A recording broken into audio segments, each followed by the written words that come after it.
आदरणीय मेरे प्रिय दोस्तों और भक्तों, राजा शिवी का नाम आपने सुना होगा। दोस्तों, अगर नहीं भी सुना तो मैं उनकी खूबी, उनकी खासियत, उनकी क्या खासियत थी कि जिसके कारण वह इतना परम पद पा गए। दोस्तों, राजा शिवी ने कभी भी अपनों से बड़े लोगों की से ईर्ष्या नहीं की और अपने से छोटों का कभी भी अपमान नहीं किया और अपने बराबर वालों से भी कभी स्पर्धा नहीं की। दोस्तों, राजा शिवी का यह वृत्तांत हमारे श्री भक्तमाल में आया है, जो गीता प्रेस गोरखपुर द्वारा प्रतिपादित है।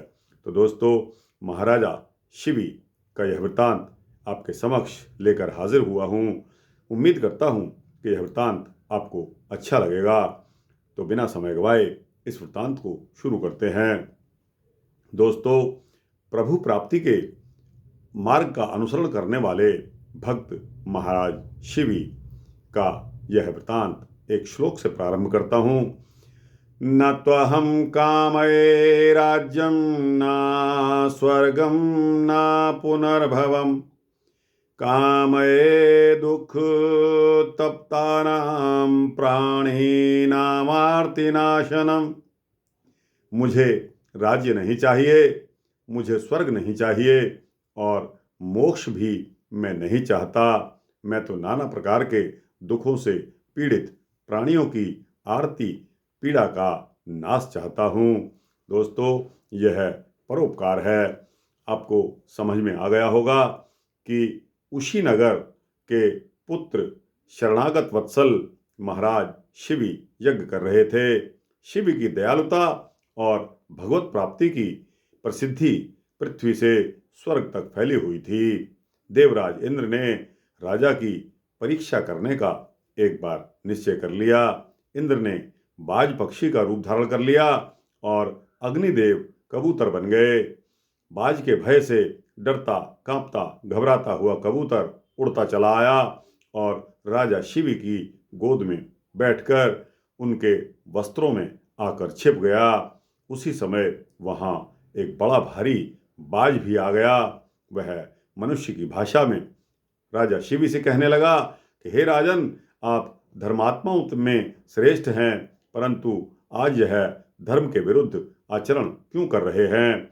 आपने कृतघ्न को धन से, झूठ को सत्य से, निर्दयी को क्षमा से तथा दुर्जनों को अपनी साधुता से सदा ही जीता है। आप तो अपनी बुराई करने वालों का भी उपकार कर देते हैं, तो आपका अहित सोचते हैं, उनका भी आप भला ही करते हैं। पापियों पर भी आप दया कर देते हैं। जो आप में दोष ढूंढते रहते हैं, उनके भी आप गुण ही देखते हैं। मैं भूख से बहुत व्याकुल हूँ और भाग्य से मुझे यह कबूतर आहार के रूप में मिला था। अब आप मुझसे मेरा आहार छीनकर अधर्म क्यों कर रहे हैं? कबूतर ने राजा से बहुत ही कातरता से कहा कि हे महाराज, मैं इस बाज के भय से अपनी प्राण रक्षा के लिए आपकी शरण में आया हूँ। आप कृपया मेरी रक्षा करें। राजा ने बाज से कहा कि हे पक्षीराज, जो मनुष्य समर्थ रहते हुए भी शरणागत की रक्षा नहीं करते या लोभ, द्वेष अथवा भय से उसे त्याग देते हैं, उनको ब्रह्म हत्या के समान पाप लगता है। सर्वत्र उनकी निंदा होती है। मैं करूँगा इस प्रकार सभी को मृत्यु का भय और दुख होता है। अपने से ही दूसरे के दुख का अनुमान करके उसकी रक्षा करनी चाहिए। जैसे तुम्हें अपना जीवन प्यारा है, वैसे जैसे तुम भूख से नहीं मरना चाहते हो, उसी प्रकार दूसरे की जीवन रक्षा भी तुम्हें करनी चाहिए। मैं शरण में आए हुए भयभीत कबूतर को तुम्हें किस प्रकार दे दूं? तुम्हारा काम और किसी प्रकार हो जाए तो बताओ। तब बाज ने कहा कि वह धर्म नहीं है जो दूसरों के धर्म में बाधा लाए। भोजन से ही जीव उत्पन्न होते हैं, बढ़ते हैं तथा जीवित रहते हैं। बिना भोजन कोई जीव जीवित नहीं रह सकता। मैं भूख से मर जाऊं तो मेरे बाल बच्चे भी मर जाएंगे। एक कबूतर को बचाने में अनेकों के प्राण चले जाएंगे। आप परस्पर विरोधी इन धर्मों में सोच समझकर निर्णय करें कि एक की प्राण रक्षा तो ठीक है या कईयों की ठीक है। तब राजा ने कहा कि बाज भयभीत जीवों की रक्षा ही सर्वश्रेष्ठ धर्म है। दया से द्रवित होकर जो दूसरों को अभय दान देता है वह मरने पर संसार के महान भय से छूट जाता है। यश और स्वर्ग के लिए तो बहुत से लोग दान पुण्य करते हैं, किंतु सब जीवों की निस्वार्थ भलाई करने वाले पुरुष तो थोड़े से ही हैं। यज्ञों का फल चाहे जितना भी बड़ा हो, अंत में क्षय हो जाता है, परंतु प्राणी को अभयदान देने का फल कभी क्षय नहीं होता। मैं सारा राज्य तथा अपना शरीर भी तुम्हें दे सकता हूँ, पर इस भयभीत दीन कबूतर को नहीं दे सकता। तुम तो केवल आहार के लिए ही उद्योग कर रहे हो, अतः कोई भी दूसरा आहार मांग लो, वो मैं तुम्हें दे सकता हूँ। दोस्तों, यहाँ बात यह सोचने की आ गई कि अब क्या हो। एक तरफ तो बाज भूखा है और दूसरी तरफ राजा शिवी उस कबूतर की जान की रक्षा कर रहे हैं जो कि उनकी शरण में आया हुआ है। तब बाज ने कहा कि राजन, मैं मांस भक्षी प्राणी हूँ, मांस ही मेरा आहार है। कबूतर के बदले आप और किसी प्राणी को मारें या मरने दें, इससे कबूतर को मरने देने में मुझे तो कोई अंतर जान नहीं पड़ता। हाँ, अगर आप चाहें तो अपने शरीर से इस कबूतर के बराबर मांस तौलकर मुझे दे सकते हैं।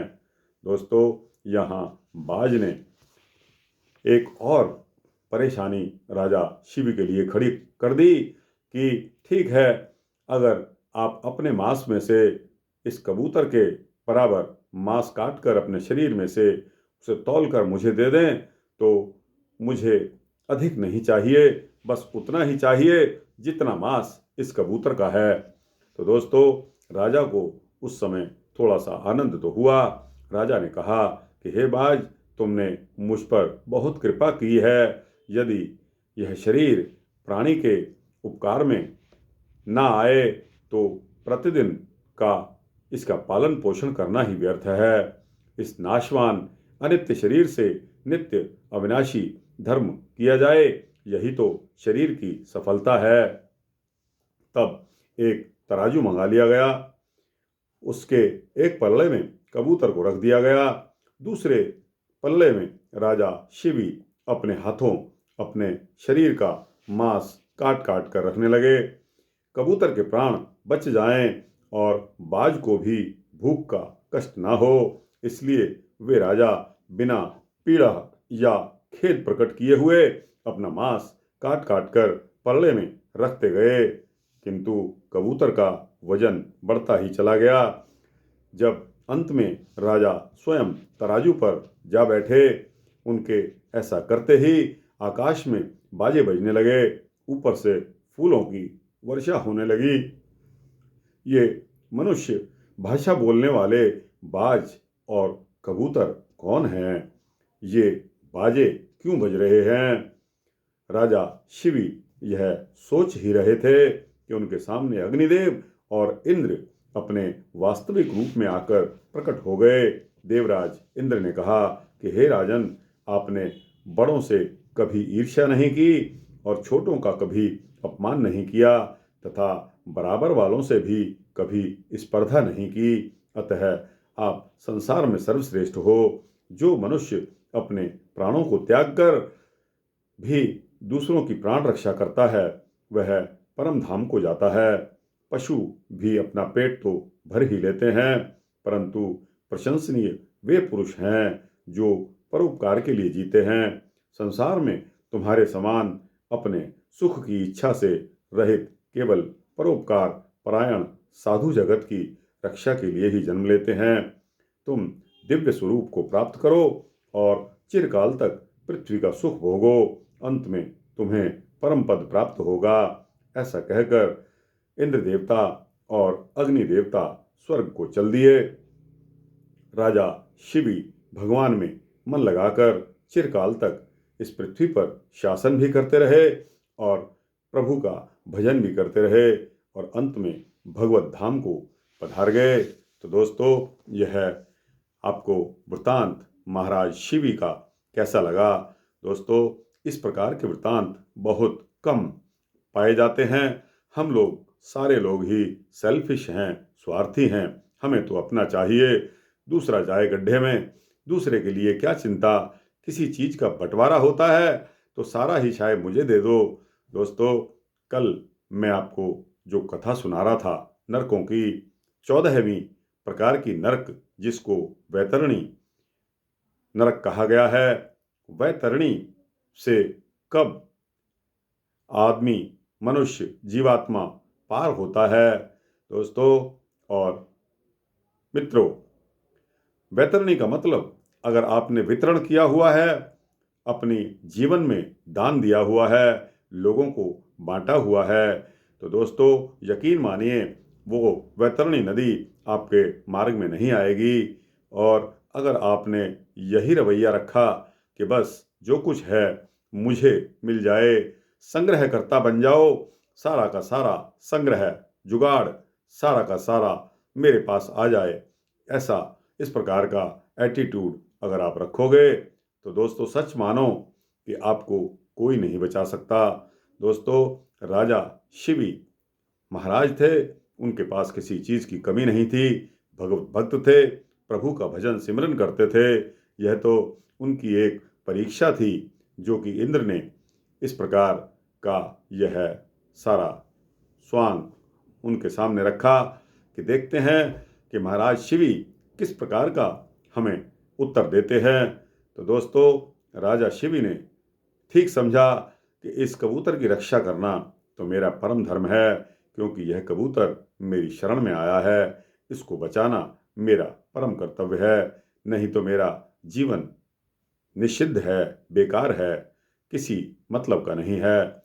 दोस्तों, राजा शिवी ने यह सोचा कि कबूतर एक छोटा सा जानवर है, छोटा सा पक्षी है, इसके बराबर मांस अगर मेरे शरीर में से चला भी जाता है कोई बात नहीं, थोड़ा सा कष्ट हो जाएगा, लेकिन वह तो परीक्षा थी। जब वो मांस काटते काटते चले गए और तराजू का पलड़ा जो है कबूतर की तरफ ही भारी रहा, तब राजा ने यह सोचा कि कबूतर कितना भारी है। राजा स्वयं जब पल्ले में बैठ गए, उस पक्षी के लिए आहार, क्योंकि कबूतर के बराबर तो तोलना था, और बाज ने भी यह देखा कि यह तो राजा स्वयं ही पल्ले में आ गए। तब दोस्तों, राजा की परीक्षा में वो पास हो गए। इंद्र ने और बाज ने, यानी कि कबूतर ने इंद्र का रूप और बाज ने अग्निदेव का रूप प्रकट होकर उनको इस प्रकार का वर दे दिया कि आप भगवत भक्त होकर भगवत धाम को ही जाएंगे। तो दोस्तों, कितनी खुशी की बात है। ऐसा अगर हम आप सब करने लग जाएं तो दोस्तों यकीन मानिए इस पृथ्वी पर किसी भी चीज़ का, किसी भी वस्तु का अभाव नहीं होगा और हर प्राणी अपना पेट स्वयं भर सकेगा। दोस्तों, इन्हीं वचनों के साथ में यह वृतांत समाप्त करता हूँ। आपको कैसा लगा? अच्छा लगा हो तो इसको लाइक और शेयर करते हुए अपने दोस्तों, भक्तों, मित्रों, जिज्ञासु तक अवश्य पहुंचाना। बहुत सुंदर वृतांत है, श्री भक्तमाल से लिया गया है। और दोस्तों, अपने कमेंट्स बॉक्स में जाकर कमेंट्स अवश्य देना और इस चैनल को सब्सक्राइब कर देंगे तो आपको इसी तरह के सूक्ष्म भक्ति वृतांत मिलते रहेंगे, ऐसा आश्वासन है। जय श्री सीताराम, जय श्री सीताराम चंद्र भगवान की जय।